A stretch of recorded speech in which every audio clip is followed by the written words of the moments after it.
সবাইকে স্বাগত জানাচ্ছি আমার কথা শুনবার জন্য। আগামী যে 13 জাতীয় সংসদ নির্বাচন হবে, উক্ত নির্বাচনে বাংলাদেশে যত মিডিয়া চ্যানেল আছে, প্রিন্ট মিডিয়া, ইলেকট্রনিক মিডিয়া সহ যত মিডিয়া আছে, 60টা মতন মিডিয়া, তার অলরেডি 40টা মিডিয়া প্রত্যক্ষ এবং পরোক্ষভাবে বাংলাদেশ জাতীয়তাবাদী দল বিএনপির পক্ষে অবস্থান নিয়েছে।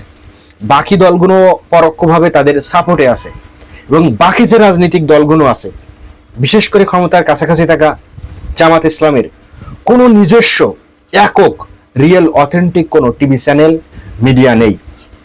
আগামী নির্বাচনের আগে তথ্য সন্ত্রাস হবে, অপপ্রচার হবে, এআইয়ের ব্যবহার হবে।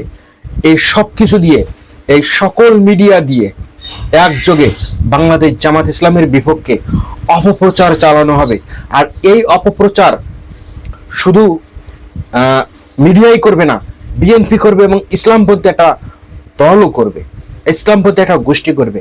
এই অপপ্রচার রোখার জন্য তাদের নিজস্ব কোনো না আছে মিডিয়া, না আছে কোনো টিভি চ্যানেল।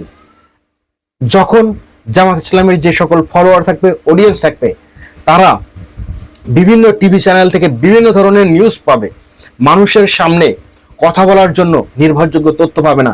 যদি জামাত ইসলামের অথেন্টিক কোনো টিভি চ্যানেল থাকতো, যেখান থেকে নিউজ পেলে ওই নিউজ নিয়ে মানুষকে ডিফাইন করার সুযোগ পেত, মানুষকে কথা বলার সুযোগ পেত, সেই সুযোগটা বাংলাদেশ জামাত ইসলামী রাখে নাই।